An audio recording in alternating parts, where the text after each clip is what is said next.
মানব সভ্যতার ইতিহাসে চাঁদে অবতরণ ছিল এক অসাধারণ অর্জন। 1969 সালের 20 জুলাই নাসার অ্যাপোলো 1 মিশনের মাধ্যমে প্রথমবারের মতো মানুষ চাঁদের মাটিতে পা রাখে।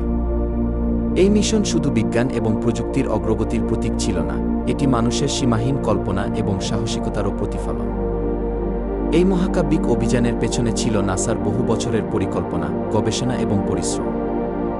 কিভাবে বিজ্ঞানীরা এই অসম্ভবকে সম্ভব করেছিল, কিভাবে তারা জটিল প্রযুক্তি ব্যবহার করে চাঁদে অবতরণের জন্য প্রস্তুতি নিয়েছিল, সেই কাহিনী আমরা আজ জানব। 1957 সালে সোভিয়েত ইউনিয়ন স্পুটনিক 1 উৎক্ষেপণের মাধ্যমে প্রথম মহাকাশে কৃত্রিম উপগ্রহ পাঠায়, যা যুক্তরাষ্ট্রের জন্য এক বিশাল চ্যালেঞ্জ তৈরি করে।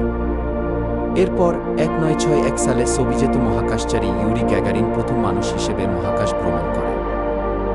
এই ঘটনার প্রতিক্রিয়ায় যুক্তরাষ্ট্রের প্রেসিডেন্ট জন এফ কেনেডি ঘোষণা করেন যে 1960 এর দশকের শেষের দিকে একজন মার্কিন মহাকাশচারীকে চাঁদে পাঠানো হবে এবং নিরাপদে ফিরিয়ে আনা হবে। এরপর নাসা অ্যাপোলো কর্মসূচি হাতে নেয় এবং একের পর এক সফল এবং ব্যর্থ মিশনের মাধ্যমে চূড়ান্ত প্রস্তুতি গ্রহণ করতে থাকে। অ্যাপোলো 8 প্রথমবারের মতো চাঁদের কক্ষপথে প্রবেশ করে এবং গুরুত্বপূর্ণ ডেটা সংগ্রহ করে। অ্যাপোলো 1 চাঁদের পৃষ্ঠের মাত্র 5 কিলোমিটারের মধ্যে চলে গিয়ে ল্যান্ডিংয়ের মহড়া দেয়। অ্যাপোলো 1 মিশনের পরিকল্পনা ও উৎক্ষেপণ। 1969 সালের 6 জুলাই ফ্লোরিডার কেনেডি স্পেস সেন্টার থেকে স্যাটার্ন ভি রকেটে চেপে অ্যাপোলো 1 উৎক্ষেপণ করা হয়। এই মিশনে 3 জন মহাকাশচারী ছিলেন। এই রকেটের 3টি ধাপ ছিল। 1. প্রথম ধাপে শক্তিশালী ইঞ্জিনের সাহায্যে পৃথিবীর মাধ্যাকর্ষণ শক্তি অতিক্রম করা হয়। 2. দ্বিতীয় ধাপে চাঁদের কক্ষপথে প্রবেশ করার জন্য প্রস্তুতি নেওয়া হয়। 3. তৃতীয় ধাপে অ্যাপোলো 1 চাঁদের দিকে যাত্রা করে। 4 দিন পর 9 জুলাই অ্যাপোলো 1 চাঁদের কক্ষপথে প্রবেশ করে এবং কোলাম্বিয়া কমান্ড মডিউল এবং ঈগল লুনার মডিউল একে অপরের থেকে বিচ্ছিন্ন হয়। চাঁদে অবতরণ।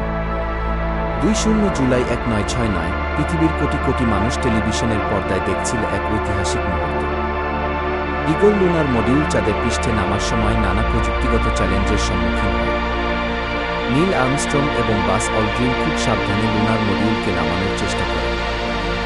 চাঁদের ভূমির বিশাল গর্ত এবং পাথুরে অংশগুলোর কারণে স্বয়ংক্রিয় অবতরণ ব্যবস্থা ব্যাহত হচ্ছে। তাই নীল আর্মস্ট্রং নিজেই ম্যানুয়াল কন্ট্রোল নিয়ে নেন এবং এক ঝুঁকিপূর্ণ কিন্তু নিখুঁত অবতরণ নিশ্চিত করেন।